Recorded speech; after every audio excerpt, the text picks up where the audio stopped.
vidéo, nous allons voir l'utilisation des règles de simplification sur les puissances. 4 à la puissance 8 fois 4 au carré, à la puissance 2, est une écriture qu'on essaye de mettre sous une autre forme, par exemple sous la forme a à la puissance b. Il existe deux règles, la règle 1 et la règle 2. Quelle règle allons-nous utiliser?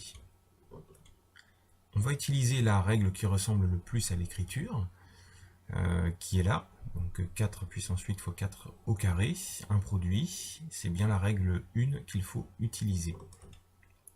Par identification, je vois que c'est le nombre 4 qui prend la place du nombre A dans la formule, 8 qui prend la place du nombre M, 2 qui prend la place du nombre N. Donc grâce à la règle, je peux écrire que c'est égal à 4, puisque A vaut 4, à la puissance 8 plus 2, puisque M vaut 8, plus N, c'est-à-dire 2. Finalement, je peux écrire que c'est égal à 4 à la puissance 10. Est-ce que c'est bien la réponse à la question attendue?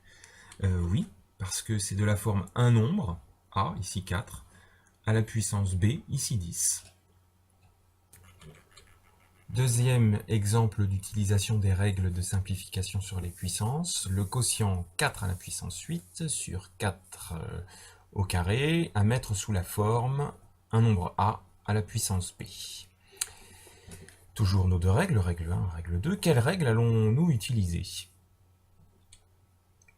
On va utiliser la deuxième règle qui correspond à un quotient, le quotient du nombre A à la puissance M sur A à la puissance N. Je remarque que le nombre A dans cette formule ici correspond à 4, que le nombre M correspond à 8 et que le nombre N correspond à 2. Si j'applique la formule, je vais donc écrire A, c'est-à-dire 4, à la puissance M moins N, c'est-à-dire 8 moins 2. Et 8 moins 2 égale 6. Donc c'est égal à 4 à la puissance 6. Est-ce que j'ai bien la forme A à la puissance B? Oui, puisque ici 4 est égal à A et 6 à B.